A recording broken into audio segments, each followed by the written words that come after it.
الله الرحمن الرحيم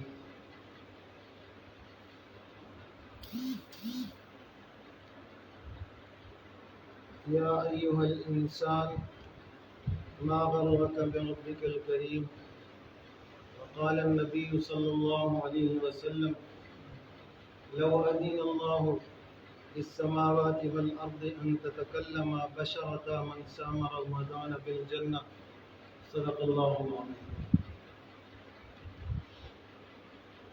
معزز محترم علماء کرام، معززین علاقہ، قرآن مجید کی اس ختم کی تقریب کے حوالے سے میں اور آپ یہاں جمع ہیں۔ اللہ رب العالمین نے اپنی اس بے عیب عظمت والی کتاب کو سننا مقدر فرمایا ہے۔ اللہ اس کی قدر بھی ہمیں نصیب فرمائے۔ آج مسلمان اس قرآن مجید سے بہت دور ہٹا ہوا ہے۔ اس کا نتیجہ یہ ہے کہ ہمیں ہر کوئی تماشا بناتا ہے، کھیل سمجھتا ہے، اور جب مسلمان قرآن مجید کے حقوق اور آداب کا خیال رکھتے تھے اور اس علم سے واقفیت رکھتے تھے، کہتے ہیں کہ ایک عورت کا کسی سے جھگڑا ہو گیا تو مخالف کو کہتی ہے کہ اگر تو باز نہ ہے تو میں تجھے ایسے اچھالوں گی جیسے 15 سپاروں سے اللہ نے کلہ کو اچھالا۔ لفظ کلہ پہلے 15 سپاروں میں نہیں، اس کا کتنا مطالعہ تھا۔ تجھے ایسا اٹھا کے پھینکوں گی جیسے کلہ 15 سپاروں سے اللہ نے اٹھایا۔ لفظ کلہ پہلے 15 سپاروں میں نہیں، کتنا مطالعہ تھا اس کا۔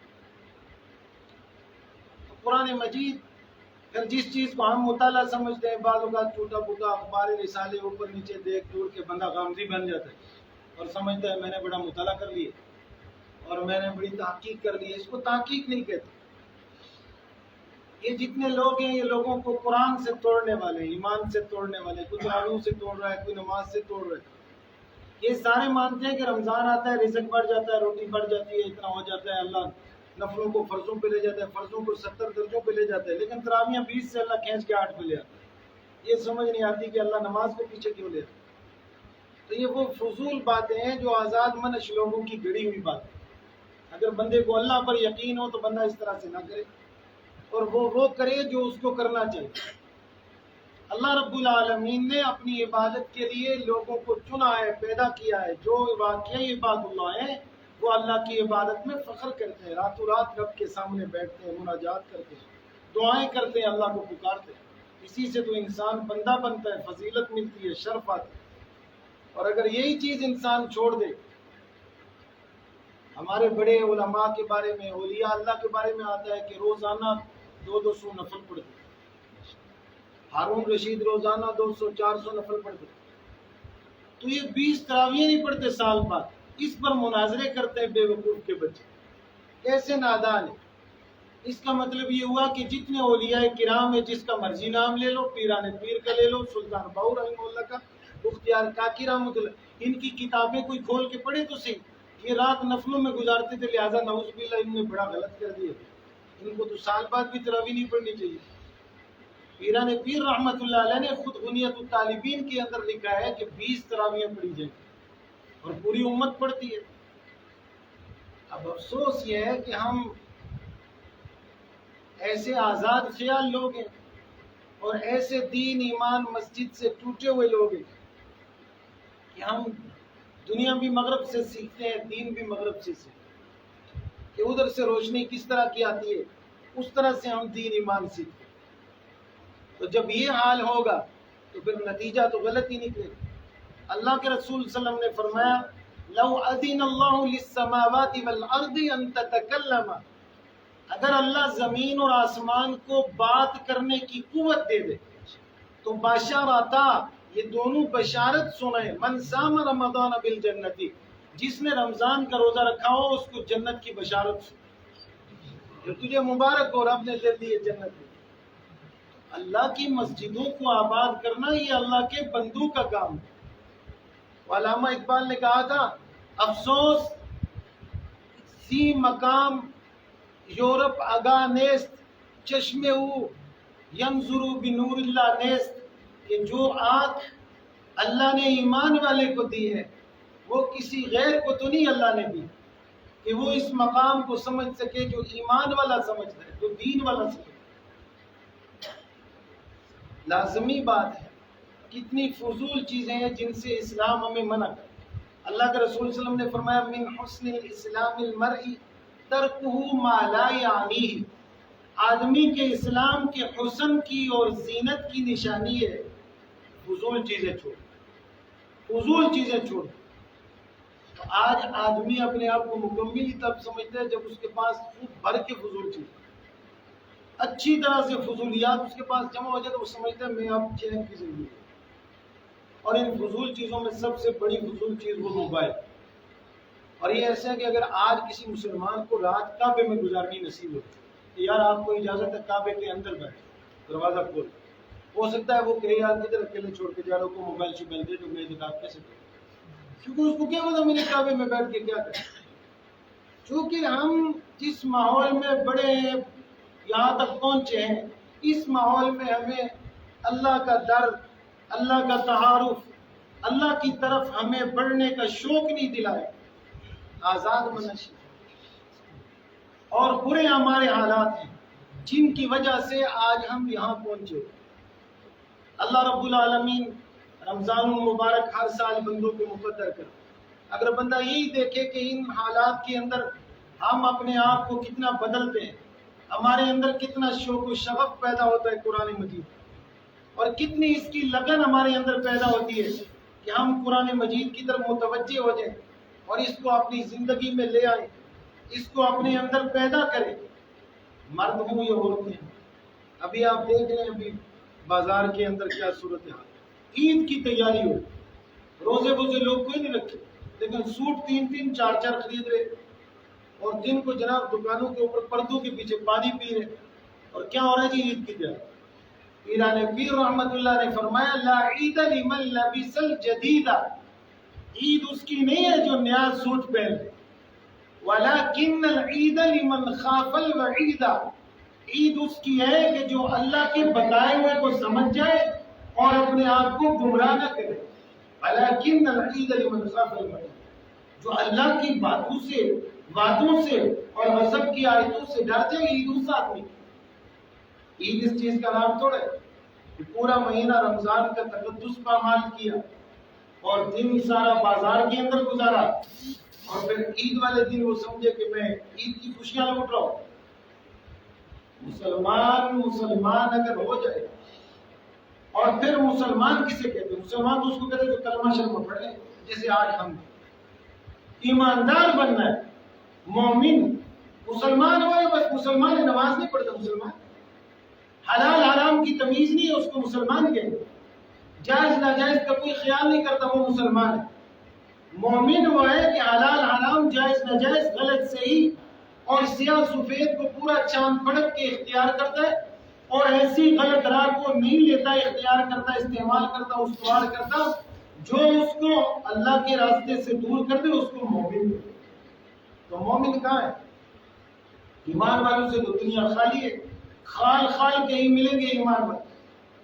مسلمان ہے، مسلمانوں سے جہان بھرا، لیکن مومنوں کی کمی، ایمان والے مل جائیں جن کے اندر اللہ کی ذات پر یقین ہو، جو اللہ کو پورے ایمان اور یقین کے ساتھ مانتے ہوں۔ دیکھو علماء نے لکھا آج بھی جو کعبے کے اوپر کبوتر پھر رہے ہیں، یہ اس کبوتری کی نسل ہے جس نے غار میں انڈے دیے تھے جب پیغمبر اندر۔ اللہ تو اتنا قدردان ہے، وہ انڈے دے کے آج تک کعبے کے اوپر ہے، اور یہ رمضان میں تراویح سے باہر ہے تو کیا خدا گھر آباد کرے گا؟ خدا گھر آباد کرے گا؟ کبوتری کے اوپر تو کوئی فریضہ نہیں ہے، اس نے صرف انڈا دے دیا، وہ بھی اللہ کے۔ علامہ دمیری رحمت اللہ نے حیات الحیوان کے اندر لکھا ہے کہ یہ جو مکڑی ہے نا، اس کا زہر بچھو سے زیادہ ہے، مکڑی کا زہر۔ لیکن دیکھو مکڑی نے جالا ڈالا، اس کا کسی کے دماغ میں روح بھی نہیں، مکڑی کپڑوں پہ چڑھ جاتی ہے، وہ بڑا محسوس نہیں، حالانکہ یہ کاٹے تو بچھو سے زیادہ سخت اس کا زہر، لیکن اس دن اس کا غار کے اوپر جالا ڈالنا امت کا خیال ہی نہیں ہے کہ اس کے اندر بھی کوئی زہر ہے۔ تو یہ کیا وجہ ہے؟ قرب پیغمبر کی وجہ سے صلی اللہ علیہ وسلم، غار کے اوپر تھوڑی دیر کے لیے آسرا بننے کی وجہ سے۔ اور ادھر حضرت محمد عربی صلی اللہ علیہ وسلم اپنی امت کو نماز دے کے جاتے، اور یہ بازو چڑھا کے کہتا ہے کہ میں صبر کرتا ہوں 8 ہے۔ بابا کہاں صبر کرتا؟ آج رسول اللہ صلی اللہ علیہ وسلم کی تہجد ہے، تراویح نہیں ہے یاد رکھیں، یہ تو جہالت کی بات ہے۔ آج تک کوئی اس پہ لڑائی نہیں کرتا کہ میں ثابت کرتا ہوں جی فلانا کام اتنا ہو جی، میں کھانے میں اور پڑھ کے، پینے میں اور پڑھ کے، پہننے میں اور پڑھ کے، نمازوں میں مناظرے، اللہ محفوظ۔ اور یہ کیوں ہے؟ آزادی کی، آزاد خیالی، دین کی فکر، قدر نہیں، عظمت۔ اور جن لوگوں کے اندر دین کی عظمت تھی، اگر ہم ان کو دیکھتے تو ہمارے اندر بھی دین کی عظمت آ جاتی، ہم بھی سمجھتے کہ یار دین کوئی چیز ہے، یہ اپنانے۔ اللہ کے رسول صلی اللہ علیہ وسلم نے، کیونکہ اسلام کی عزت بھی افراد کے ساتھ، مکے کے اندر اسلام کتنا دبا ہوا تھا، تو جناب رسول اللہ صلی اللہ علیہ وسلم نے کعبے کا غلاف پکڑ کے کیا دعا کی؟ اللہم اعز الاسلام بعمر بن الخطاب او بعمر بن الخطاب، یا ابو جہل کو اسلام کی توفیق عطا فرما، یا عمر خطاب کو اسلام کی توفیق۔ چونکہ اسلام کی عزت بھی رجال کے ساتھ، افراد ہوں گے عزت دار تو اسلام ہوگا، اور جب افراد ہی اسلام کے ساتھ عزت داری کا معاملہ نہیں کریں گے، اس لیے رسول اللہ صلی اللہ علیہ وسلم نے فرمایا، بخاری کی روایت ہے، ابو ہریرہ سے فرماتے ہیں، ان ابی ہریرہ رضی اللہ تعالی عنہ قال قال رسول اللہ صلی اللہ علیہ وسلم بدا الاسلام غریب، اسلام اجنبی سے آیا تھا، وسيكون كما بدا غریب، قریب قیامت کے اسلام دوبارہ اجنبی ہوگا، اسلام کو کوئی نہیں جانتا، اجنبی ہو جائے گا، مسلمان اجنبی ہو جائے گا، مسلمانوں کے طور طریقے سارے لوگوں کے نزدیک اجنبی ہو۔ ہم اپنے گھروں کو، اپنے ماحول کو خود درست کریں اور اس پر نگاہ کریں۔ دیکھو ساری دنیا ابو جہل کو کہتی ہے بڑا برا تھا جی، اپنے بچوں کو، بچیوں کو زندہ دفن، اور جو ہم زندہ دفن کرتے ہیں اس کو کسی کو پتہ نہیں۔ چھوٹے چھوٹے بچے، ان کے لباس، ان کی کٹنگ، لمبے لمبے ناخن، اور انہی کے ساتھ آٹا کودا جا رہا ہے اور روٹی کھائی جا رہا ہے۔ اللہ کے رسول صلی اللہ علیہ وسلم نے فرمایا کہ میں میلاد پر گیا تو میں نے کچھ لوگوں کو دیکھا، یہ ناخن ایسے تھے جیسے چھریاں ہوں، اور وہ اپنے چہروں پہ مارتے تھے ایسے نیچے تک گھوڑیاں ہوتی تھیں، ابھی ہاتھ اوپر سیدھے نہیں ہوتے تھے، چمڑا پھر چڑھ جاتا تھا، پھر ایسے ہوتا۔ یہ رواج ہے آج کا سٹائل، اتنے اتنے لمبے ناخن، اور پھر پتہ نہیں کیا کیا، اور پھر بیماریاں نہ لگے تو کیا ہو، پھر طوفان نہ اٹھے تو کیا ہو۔ اس کو لوگ سمجھتے ہیں کہ تعلیم کا اثر ہے، تعلیم، یہ عجیب تعلیم ہے کہ جو انسان کو پاکی سے دور کر دے، نفاست سے محروم کر دے، یہ کیسی تعلیم؟ تعلیم نہیں، تربیت۔ تعلیم یافتہ کام نہیں آئے گا، تربیت یافتہ کام آئے گا۔ تعلیم یافتہ ہوگا، تربیت یافتہ نہیں ہوگا، بیکار ہے، اس کو کیا کرو۔ اور تربیت یافتہ ہوگا، تعلیم یافتہ نہیں بھی ہوگا تو پورے کام کا ہے، اس کی بڑی ضرورت ہے۔ تربیت یافتہ چاہیے، اور تربیت یافتہ ملتے ہیں افراد کے ضرور سے، بندہ بندے سے فضیلت اور فیضان پاتا ہے۔ اللہ کے رسول صلی اللہ علیہ وسلم نے فرمایا الناس معادن کمعادن الذهب والفضة، کہ انسان بھی ایسے کانے ہیں جیسے سونے اور چاندی کی طرح۔ سونا اور چاندی زمین کے اندر پہاڑوں میں دبا ہوتے ہیں، اس کو مخصوص لوگ نکالتے ہیں، مخصوص لوگ توڑتے ہیں، مخصوص لوگوں کے ہاتھوں تیار ہوتے ہیں، تب وہ اپنا وجود ہے۔ انسان کے اندر بھی اس کی انسانیت چھپی ہوئی ہے۔ یہ جب کاملین کی مجلس میں بیٹھے گا، ایمان والوں کے ساتھ مجلس کرے گا، تو اللہ رب العالمین اس کے اندر سے ایسا نور پیدا فرمائے گا کہ وہ ایسا عظمت والا ہو جائے گا کہ اس سے آگے پھر کوئی انسان تیار ہو جائے گا۔ آج ہماری انسانیت دبی ہوئی ہے، مغلوب، اس دنیا کے ماحول نے دبایا ہوا ہے۔ دنیا میں اگر ہم اس دنیا کے ماحول میں اپنے آپ کو سمجھنے لگے، نمازوں کا ادب کر اور نمازوں کو سر ڈھک کے پڑھ، سر ڈھک۔ فتاوی شام میں لکھا ہے ننگے سر نماز پڑھنا سے کبھی کبھی بندہ کفر میں چلا جائے، کیونکہ اس کو اللہ کی عظمت نہیں۔ جب میں یہ بات کہتا ہوں تو ساتھ میں یہ بھی کہتا ہوں کہ کوئی یہ نہ سمجھے کہ یار منہ پہ کہہ دیے، یہ ہمارے مسائل کہنے کے تھے، ہم نے کہنے چھوڑ دیے، امت ڈھیلی پڑ گئی۔ ہم نے ٹریفک والا روڈ کے اوپر سڑیعام روکتا ہے، جیسے سڑک اس کے والد صاحب نے آپ کا ہیلمٹ کہا ہے، آپ کا ہیلمٹ، اور اگر مولوی سے بیچارہ پوچھ لیں کہ بھائی آپ ٹوپی میں اگر کسی نماز پڑھائیں گے پڑھوانی، اللہ کی قدر، رکوع صحیح نہیں ہے، سجدہ صحیح نہیں ہے، تکبیر تحریمہ صحیح نہیں ہے، ہاتھ باندھنے کا پتہ نہیں ہے، قیام صحیح نہیں ہے، قعدہ صحیح نہیں ہے، تحیات صحیح نہیں ہے، اور فکر بھی نہیں ہے کہ میں اس کو سیکھوں، فکر بھی نہیں ہے میں اس کو سیکھوں۔ اور جب یہ فکر نہیں ہے تو پھر اس نماز کا کیا ہے؟ خود انسان سوچتا ہے، اگر دن سارا بندہ مزار کرتا رہے تو شام کو گھر آتے ہوئے احساس ہوتا ہے، گھر والے پوچھیں گے تو سارے سفر میں تین بہانے تیار کرتے رہے، کیا جواب؟ اللہ کے پاس جانے کے لیے کوئی بہانہ تیار نہیں کیا کہ میں وہاں کیا کروں گا، وہاں تو بہانہ بھی نہیں چل سکتا کہ آخر میں اللہ کو کیا جواب دوں؟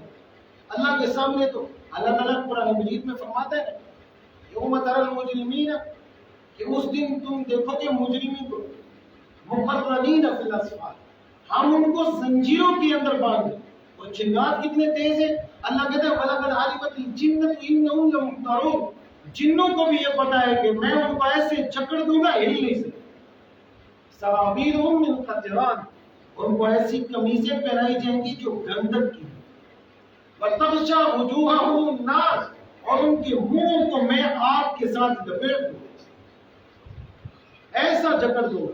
کون پھر خدا کے سامنے ہل سکتا؟ اللہ کے احکام کے اندر بے لگام ہوتا۔ رسول اللہ صلی اللہ علیہ وسلم نے یہی تو فکر امت کو سکھائی۔ 6 ہجری کو اللہ کے نبی صلی اللہ علیہ وسلم کو اطلاع آ گئی کہ مکہ فتح ہے، مکہ فتح ہے۔ 2 سال پھر بھی پیغمبر نے انتظار کیا، 8 ہجری کو بھی ایسا تحمل ایک۔ جب جانے لگے تو مدینے کے لوگوں نے کہا حضرت ہم آپ کو تنہا نہیں چھوڑیں گے، راستے میں حالات ایسے، آپ کے ساتھ 20 افراد ایسے، آپ کے محافظ حارسین تھے، پہرے داران، وہ کہنے لگے یا رسول اللہ صلی اللہ علیہ وسلم آپ کو عرب کے مزاج کا تو پتہ ہے، ہم عربی لوگ جب چلتے ہیں تو ہمارے پاس طبلہ، سارنگی، دف، بیل، باجے یہ سارے ہوتے ہیں، لہٰذا یہ ہم آپ کے ساتھ لے کے چلیں۔ اللہ کے نبی صلی اللہ علیہ وسلم نے کیا فرمایا؟ حضور علیہ السلام نے فرمایا ہاں مجھے پتہ ہے، آپ کے اس رواج کو میں جانتا ہوں، لیکن یہ مجھ سے اتنا پیچھے لے کے دور چلنا کہ جب تم ان کو بچاؤ اور استعمال کرو تو میرے کانوں میں آواز نہیں، میرے کان۔ تو وہ سوچنے لگے پھر ہمارے جانے کا کیا فائدہ؟ لہٰذا سب کچھ چھوڑ دیا اور سادگی کے ساتھ پیغمبر کے ساتھ سفر کیا صلی اللہ علیہ وسلم۔ تب اس کا نتیجہ ہے کہ ایک صحابی بھی ایسا نہیں تھا کہ جو ڈھول مارتا ہو، جو بین بجاتا ہو، جس نے کبھی بچے بچی کی شادی کی اور کہا کہ میری شادی تو اس کے بغیر نہیں ہوتی۔ یہ تھی جناب رسول اللہ صلی اللہ علیہ وسلم کی تربیت۔ اور ادھر دیکھ لو، محلے میں شادی ہوگی، سامنے مسجد ہوگی، مسجد کے دروازے پر ڈھول بج رہا ہے، ناچ رہے، کیا ہو رہا ہے؟ خوشی ہو رہی ہے۔ مسلمان ہیں، اپنے آپ کو سنی کہتے ہیں، عاشق رسول کہتے ہیں، بڑا سر ربیع الاول کو جلوس بھی نکالتے ہیں اور مسجد کے دروازے کے اوپر کنجروں کو نچا رہے ہیں اور بڑا دعوے کے ساتھ خوشی منائی جائے۔ اللہ کے نبی صلی اللہ علیہ وسلم نے ان ساری خوشیوں کو اپنی غلامی کے نیچے لایا کہ جب میرے بن جاؤ گے تو پھر یہ اس طرح سے آزاد منچ نہیں چلو گے، میری غلامی کے اندر چلو گے، میری ایک ایک مان کے چلو، میری اداؤں کو زندہ کرو۔ آج امت کے اندر جناب رسول اللہ صلی اللہ علیہ وسلم کی ادائیں مٹ چکی ہے، ادائیں مٹ چکی ہے۔ اللہ کے نبی صلی اللہ علیہ وسلم کے ایک صحابی نے کاروبار تجارت کا شروع کی اور اس کا تجارت کا کاروبار دنوں کے اندر عروج پکڑے اور اچانک اس اللہ کے بندے نے کاروبار بند کر دی۔ کچھ بندے اس کے گھر گئے، اللہ کے بندے کام بڑا اٹھا تھا، یہ تو نے کیا کیا؟ اس نے کہا بس جو مقصد تھا وہ پورا ہو۔ عجیب بات ہے، مقصد کیا تھا؟ کہا میں نے رسول اللہ صلی اللہ علیہ وسلم سے سنا تھا کہ دکاندار جب کوئی چیز بیچے گاہک لے کے چلا جائے، اس کو پسند نہ آئے، کوئی عیب ہو یا واپس کرنا چاہے، دکاندار واپس کر لے، تو ایسے دکاندار کی میں محمد صلی اللہ علیہ وسلم قیامت کے دن شفاعت کروں۔ تو کہا میں نے تو دکان ڈالی تھی اس لیے چند ہی دنوں میں گاہک چیز لے کے گیا، اس نے کل واپس کر دی، میں نے یہ مقصد حاصل کرنا تھا، میں نے واپس کر لی، مجھے یقین ہے کل میری شفاعت ہوگی، کاروبار مجھے ضرورت نہیں تھی، میرے پاس اللہ کا دیا ہوگا۔ اور ہمارے دکاندار کیا کہتے ہیں یہ رمضان کمائی کا مہینہ، کیسے شیطان ہے، یہ کمائی کا مہینہ ادھر مسجد میں، ادھر تھوڑا ہے کہ جناب عالی لوگوں کا بیڑا غرق کرنے لگ جاؤ اور کہو کہ یہ کمائی کا مہینہ ہے۔ تو آسانی اور راحت کا مہینہ ہے، یہ تو کمائی کا مہینہ ہے کہ تراویح کی ایک سجدے پر اللہ 1500 نیکی عطا کرے۔ کسی کو ہے کہ وہ کمائی ہے؟ تو کمائی اصل میں یہ تھی کہ ہم اللہ کو راضی کر لیتے، اللہ سے تعلق بنا لیتے، ہم مرد ہیں یا عورتیں ہیں اللہ کو راضی کر لیتے، اپنے بچوں کی اصلاح کر لیتے، ان کی فکر کر لیتے، اپنے گھروں کی اصلاح کر لیتے، ہم آزاد خیالی سے نکل جاتے اور ہماری زندگیاں کامیابی کے رخ پر آتی۔ آج ہمارے گھر بار محلے، ہماری مسجدیں ویران، ہم صرف ٹوٹ کے دنیا کے پیچھے پڑے۔ اور یاد رکھنا یہ فتنوں کا دور ہے، اور رسول اللہ صلی اللہ علیہ وسلم نے فرمایا بارش کے قطروں کی طرح فتنے ہیں، اور اچھے بڑے مسلمان اوپر بکیں گے۔ یاد رکھنا اچھے بڑے مسلمان، عقل کام کرنا چھوڑ دے گی۔ یاد لوگ تعجب کریں گے، یار یہ اس کو تو میں یہ نہیں سمجھ سکتا، یہ کہہ رہا ہے، یہ ہوگا یار۔ کیوں؟ اسی دن سے ہمیں اسلام کی عظمت، اسلام کی قدر نہیں سکتے۔ اس لیے اپنے بچوں کی، اپنے بچیوں کی اصلاح کرو، انہیں آزاد نہ چھوڑنا، فضول نہ چھوڑنا، ان کو موبائلوں کے اوپر نہ بٹھانا، اور موبائل دے کے یہ نہ سمجھنا کہ ہمارے بچے بڑے ترقی کر گئے، بڑے ترقی یافتہ ہیں۔ اور یہ پب جی کھیلنا یاد رکھو یہ حرام ہے، یاد رکھو۔ جیسے شراب پینا حرام ہے، یہ پب جی حرام ہے، یاد رکھو۔ لیکن افسوس، میں ایک دن جا رہا تھا یہ چھم کی طرف، تو میں دکان پہ گیا 5-6 دار، میں نے اس کو کہا یہ کچھ چیزیں نہیں پیسے بات، اس کو موبائل کو میں نہیں جانتا، چھڑ مطلب میرے پکڑا ہو گیا ہے، کیا کہہ رہا ہے؟ تو میں کبھی اس کو دیکھتا ہوں، کبھی آپ نے وہ تھا پب جی کھیل رہا، تو میں تو پھر مارتا چھڑ، اور میں نے کہا تجھے کیا ہوا ہے؟ کہتے جی پب جی۔ لا حول، یہ مسلمان ایسے پاگل ہے، ایسے دیوانے، پتہ نہیں رات رات اپنے کمرے میں بیٹھے ہوئے، اور پھر جا رہے ہیں موٹر سائیکل پہ، جہاں پکڑے کے نیچے مار جائے، وہ اپنی طرف سے پب جی کھیل، عقل غائب ہو چکی، شعور مٹ چکا۔ یہ والدین ہے ماشاءاللہ، کمائی کر کے لائے، مکان آباد کیا، اور پھر میں آپ ان کو والدین کی باتیں بھی کیا سنوں گا۔ یہ والدین بھی ایسے ظالم ہیں، ایسے ظالم والدین ہیں۔ اچانک والد صاحب ٹی وی لے کے آ رہے ہیں، اے ابا جی کیوں لے آئے؟ بچہ پڑوسی میں کہا جا رہے رہتے ہیں، میں بھی کہا اپنا ٹی وی، بچے کو نہیں، یہ بابے کو خود ٹی وی کا شوق۔ کبھی بابا یہ کرے کہ بچے کو دیکھا کہ وہ سروٹا میں چھپ کے سگریٹ پینا جانے، گولڈے کی ڈبی لے کے آتا بیٹھ کے وہ بڑا پتر آتا پکڑا رہا سگریٹ، کہتے کتنا ہے بابے نے؟ بابا کو خود ٹی وی دیکھنے کا شوق ہے اور گناہ ڈالا بچے کے اوپر۔ ایسا بڑا پتر کار ٹی وی تو بدلا دیا، آپ کو بابا جی بیٹھے ہیں، لت رکھیے تو ٹی وی۔ انا للہ و انا، میں نے تمہارے اس ممبر کے اندر ایک شادی کے اوپر ایک بوڑھے بابے کو جس کی سرخ داڑھی اتنی، اللہ کی قسم، وہ میں ادھر کھڑا ہو گیا اور مجھے سمجھنا آئی میں کیوں کھڑا ہو گیا۔ بوڑھا بابا مہندی لگائی ہوئی، اتنا کلاس کا ناچ رہا تھا، میں نے ایسا خوبصورت کنجر کبھی نہیں دیکھا، یقین ہو۔ میں نے ان لوگوں کے بیچ میں گایا، آپ کو کیا ہے، ان کے بیچ میں نے کہا۔ اب جب نواسا دیکھے گا کہ میرا نانا تو انٹرنیشنل کنجر ہے، وہ میرا دادا تو ماشاءاللہ نصیب الال سے چاہ رہا تھا کہ تو وہ بختیار کاکی بنے گا، وہ سلطان بہو بنے گا، وہ مسجدیں آباد کرے گا۔ انا للہ و انا، ہم نے قرآن کو خود چلا، یہ قرآن کو پیچھ نہیں کرتے، الٹا جاتے ہیں چل کے، نعوذ۔ اس سے بڑی پیٹھ کون سی ہے؟ اللہ کے رسول صلی اللہ علیہ وسلم نے فرمایا رب قاری بالقرآن والقرآن یلعنہ، کتنے لوگ قرآن پڑھتے ہیں، قرآن ان پہ لعنت ہے۔ کیوں؟ جب وہ سچائی والی آیت آتی ہے اس میں کبھی سچ نہیں بولتا، قرآن لعنت۔ جب نماز والی آیت آتی ہے پڑھ کے جا رہے کبھی نماز نہیں پڑھتا، وہ آیت لعنت ہے۔ جب غریب کو کھلانے والی آیت آتی ہے اس نے کبھی کسی کے ہاتھ پر روپیہ نہیں رکھا، وہ قرآن کی آیت لعنت ہے۔ یاد رکھنا، اللہ کے ہاں تو کسی کا نصب و نظام نہیں چلتا، اللہ تو معاف کرے گا اپنی رحمت کے ساتھ، جس نے وہاں سچائی کے ساتھ قدم رکھا ہے۔ ہم تو یہ گزرے لوگ ہیں، ہمارے پاس کیا ایک عادت ہمیں پتہ نہیں کس کو تعارف کرا دے کہ بختیار کاکی کو ہم سے سوال نہیں کرو، بس یہ 4 نام یاد کیے ہو۔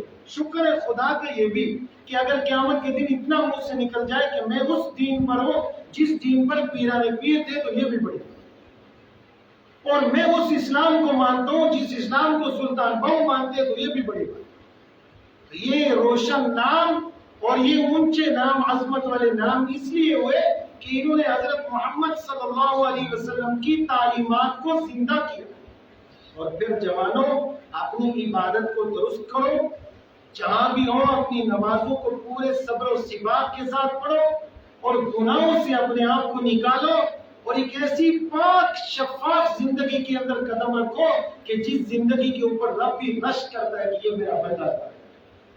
یہ فضول، یہ جھوٹ، یہ فریب، یہ دغا بازی، یہ جو کچھ بھی دنیا میں چل رہا ہے، یاد رکھیں شیطان ایسا ناچ ناچ رہا ہے جس کا تصور کوئی نہیں. ان چیزوں سے ہمیں نکلنا. جب ان چیزوں پر ہماری مائیں بہنیں آ جائیں گی تو ہر گھر امن کا گہوارہ بن جائے گا. آج ہم ان چیزوں سے نکلے ہوئے ہیں تو ہماری تباہی ہے. اللہ اس تباہی سے ہمیں محفوظ کرے. اللہ تعالیٰ قرآن مجید کی تلاوت، مجلس، محفل جو کہا سنا ٹکڑا پورا اپنی بارگاہ میں اللہ قبول فرمائے اور اللہ ہمیں اپنے رضا اور خوشنودی والی زندگی نصیب.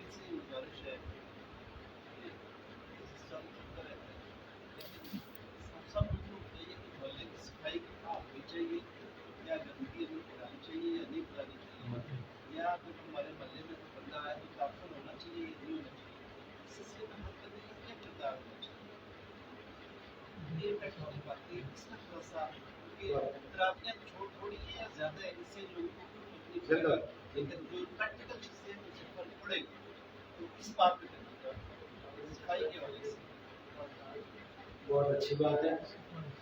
جناب رسول اللہ صلی اللہ علیہ وسلم نے فرمایا نظفوا اسلحتکم، اپنے گھروں کے صحن صاف رکھو، ولا تشبہوا بالیہود، اور یہودیوں کے ساتھ مشابہت نہ اختیار.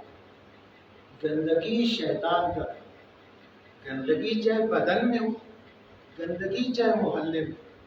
گند ایسی چیز ہے جو انسان کے اندر سے نفاست کو ختم کرے. لیکن جو غبار ہے، گندگی نہیں کا غبار کا، غبار اگر لگ جائے گا کسی کو تو وہ بھی جہنم میں نہیں جائے گا. گند صاف کرنا یہ ہمارا معاشرہ حضرت ہے ہی گند ڈالنے کے لیے. اور پھر مزے کی بات بتاؤں کہ ہم لوگ، میرے جیسے لوگ بھی گند ڈالتے ہیں. چونکہ ہم صرف یہ باتیں شاتیں کرنے کے لیے تھوڑی دیر سپیکر 15-20 پیچھے کتابیں رکھیں گے اور بہت رات کو جاگتا مطالعہ کرتے ہیں. یہ چیزیں ہمارے اندر سے نکل گئی ہیں جس کی وجہ سے آج ہم آرمی کے افسر ہیں بڑے ماشاءاللہ، لیکن ہیں وہ بڑے خاندانی قسم. ہم ایک جگہ کہیں بیٹھے ہوتے ہیں تو وہ اپنے قبیلے کے لوگوں کے ساتھ ایسے بیٹھے ہوئے جیسے بچے بیٹھے ہوئے. جو ہے خاندان ایسا، میں بڑا حیران ہوں.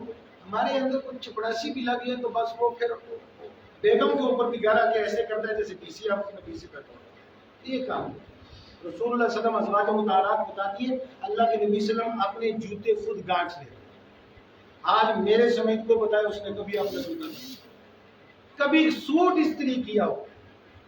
ایسے مستنڈے دن سارا بازاروں میں پھرتے رہتے اور شام کو بیگم کے اوپر ہم نے کپڑے نہیں استری کیے، جوتی نہیں پالش کی. وہ مچھن تھوڑی ہے آپ کے ہاتھوں میں چالے، اپنی جوتی خود کر لو، اس میں کیا ہو. محلہ صاف رکھنا، نالی گلی صاف رکھنا، اس سے کیا ہوگا، یہ راہیں جو ہے رحمت کا مرکز بنے گی، شیطان کی نظر سے محفوظ ہے. گند جہاں بھی ہوگا شیطان نگاہ ڈالے گا. اور یہ بھی یاد رکھو اللہ کے رسول صلی اللہ علیہ وسلم نے فرمایا جب باتھ روم میں جاؤ تو اللہم انی اعوذ بک من الخبث والخبائث سے پہلے بسم اللہ پڑھو پوری، کہ شیاطین جو وہاں ہوتے ہیں ان کی نظر نیزے کی طرح ہوتی ہے، جس چیز میں ڈالتے ہیں متاثر ہوتے ہیں. جب آپ دعا سے پہلے پوری بسم اللہ پڑھ لیں گے تو ان کی آنکھیں اندھی ہو جاتی ہیں. یہ ہمارے لیے اس لیے آداب. آپ یہ دیکھ لیں یہ جو اٹیچ باتھ روم ہے نا، یہ اصل میں یہ ایک بہت بڑی چال اور سازش ہے. گندگی میں جنات ہوتے ہیں.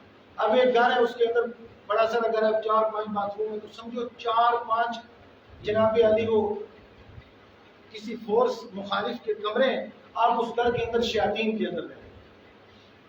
پھر میں آپ کو یہ بھی بتا دوں کہ یہ جو مرغے ہیں نا، مرغے اللہ کے رسول صلی اللہ علیہ وسلم نے فرمایا لا تسبوا الدیک فإنه یوقظ للصلاۃ، مرغے کو گالی نہ دو، یہ تمہیں نماز کے لیے اٹھاتا ہے. اور ایک حدیث میں فرمایا لا تسبوا الدیک فإنه یری الملائکۃ، مرغے کو گالی نہ دو، یہ اذان اس وقت دیتا ہے جب فرشتے رحمت کے اترتے ہیں، دیکھ کے اذان. ایک سازش کے تحت مرغوں کو ختم کیا گیا اور یہ انگریز سفید سفید ہمیں لا کے دے بیکار کے. ایک سازش کے تحت مرغے. ایک صحابی نے مرغا پکڑا ہوا تھا، چھری پکڑی، حضور علیہ السلام کہا کیا کر دیتا ذبح کرتا، چھوڑ دو یار، اذان دیتا ہے چھوڑ. سفید مرغا تھا، حضور علیہ السلام نے کیا کہا، فرمایا یہ تو ہمارا دوست ہے سفید مرغا. تو یہ چیزیں تھی جس سے ہمیں نکال دیا گیا. اب دیکھو گھروں میں آداب مسائل تو پتہ ہی ہوئے.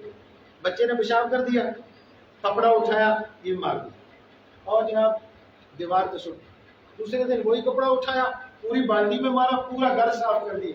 ہاں جی، گھر صاف ہے، نماز پڑھنا جی سارا صاف ہے، کیا صاف ہو ہوتے ہیں، پاک ہو ہوتے ہیں۔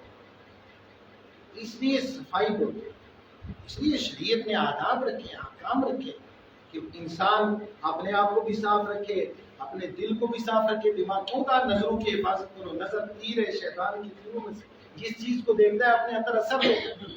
یہ تو بڑی لازم چیز ہے اور یہ بڑی فکر کی چیز ہے۔ اور حضرت میں سمجھتا ہوں چھوٹی چھوٹی بات ہوگی، اللہ اپنی بارگاہ میں قبول وما علیہ۔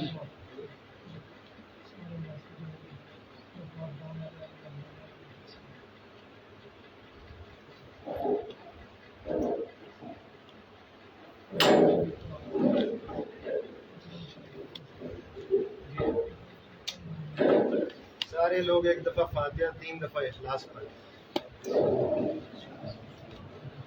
ایک دفعہ فاتحہ 3 دفعہ اخلاص پڑھیں۔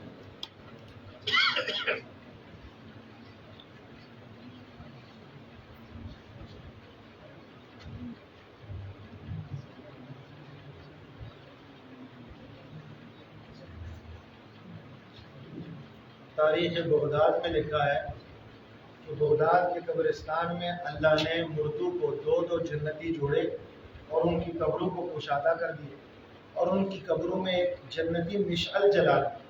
تو ایک صاحب کشف بزرگ نے قبر میں مراقبہ کیا تو مردوں سے پوچھا، خیر ہے قیامت آ گئی، جنت دروازے کھل گئے، اللہ نے جنت میں بھیج دیے؟ کہا نہیں، یہاں سے امام احمد بن حنبل کا گزر ہوا رہا، انہوں نے 1 دفعہ فاتحہ 3 دفعہ قل هو اللہ اور کچھ درود پاک پڑھ کے اصالہ ثواب کیا، اس کا بدلہ اللہ نے ہمیں دیا۔ اللہ قبول۔ الحمدللہ وکفی وسلام علی عبادہ الذین اصطفی، جزا اللہ عنا سیدنا ومولانا محمد صلی اللہ علیہ وسلم خیر الجزاء عنا یا رب العالمین۔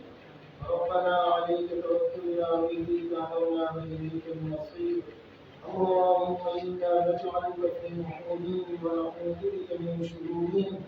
یا اللہ پورا مہینہ اس مسجد میں قرآن پاک پڑھا گیا، پڑھنے والے نے پڑھا اور سننے والوں نے سنا، ساری تلاوت کو اپنی رحمت کے ساتھ اپنی بارگاہ حق میں اپنی ذات حق کے صدقے قبول فرما۔ سارے کا سارا ثواب حضور نبی کریم خاتم المرسلین رؤوف الرحیم شفیع المذنبین صلی اللہ علیہ وسلم کی ذات عالی اور رحمت کو پیش کروا۔ حضرت کے خاندان، کنبہ، قبیلہ، اولاد، اصحاب، ازواج، اولاد، آل بیت کے تمام معین امین اجمعین کو ثواب عطا فرما۔ اس کا ثواب کل نبیین، صدیقین، شہداء، صالحین، بزرگان دین، ائمہ مجتہدین، سلف صالحین، فقہاء کرام، فاضل کرام، شہداء اسلام، غنی مکرمین، مراجع مکرمات، تمام دوست کتب اولاد احمدی تقی فقی کثیر محمد کی آواز کو پیش کرنا۔ اس کا ثواب مالک بن دینار رحمہ اللہ کو عطا فرما، سلمون مصری رحمہ اللہ کو عطا فرما، پیر پیر عبد القادر جیلانی رحمۃ اللہ کو عطا فرما، سلطان مائی رحمۃ اللہ کو عطا فرما، معین الدین چشتی رحمۃ اللہ کو عطا فرما، فرید الدین گنج شکر اجوری مسعودی رحمۃ اللہ کو عطا فرما۔ اپنے پیغمبر صلی اللہ علیہ وسلم کی امت میں جتنے آئے ہیں اولیاء کرام مشائخ گزرے ہیں، سب کی روح کو اس کا ثواب عطا فرما۔ جتنے لوگ یہاں مسجد میں حاضر ہیں کہ روز حاضر ہوتے ہوئے آج ان کو حاضر نہ بھی ہو، مرد ہو یا عورتیں، ان کے متعلقین میں جو لوگ وفات پا گئے ان سب کو اس کا اجر عطا فرما، ان سب کو اس کا نور عطا فرما، ان سب کی قبروں میں اس کی نورانیت اور جمال پیدا فرما۔ اے اللہ اپنے کرم سے سب حاضرین کی دعائیں قبول فرما، اپنے فضل کے ساتھ بیماروں کو شفا عطا فرما، پریشان آدمیوں کی پریشانیاں دور فرما، دکھ میں پڑے ہوئے لوگوں کے دکھوں کو دور فرما، امت کو امت بننا نصیب فرما، روحانی بیماریوں سے محفوظ فرما، جسمانی بیماریوں سے محفوظ فرما، روحانی گندگیوں سے دور فرما، جسمانی گندگیوں سے دور فرما، ظاہری پلیتیوں سے محفوظ فرما، باطنی پلیتیوں سے محفوظ فرما، ہمارے ظاہر و باطن کو مزین فرما، سنت کا نور مقدر فرما، بدعات و عرفات سے محفوظ فرما، لفاظی ظاہرداری سے محفوظ فرما، حقیقت نصیب فرما، مجازیت میں سے محفوظ فرما، جو مانگا اپنی رحمت کرم سے عطا فرما، جو نہیں مانگا مانگنے کا تھا میرے مولا بن مانگے عطا فرما۔ وصلی اللہ تعالی علی النبی الکریم وعلی آلہ واصحابہ اجمعین برحمتک یا رب۔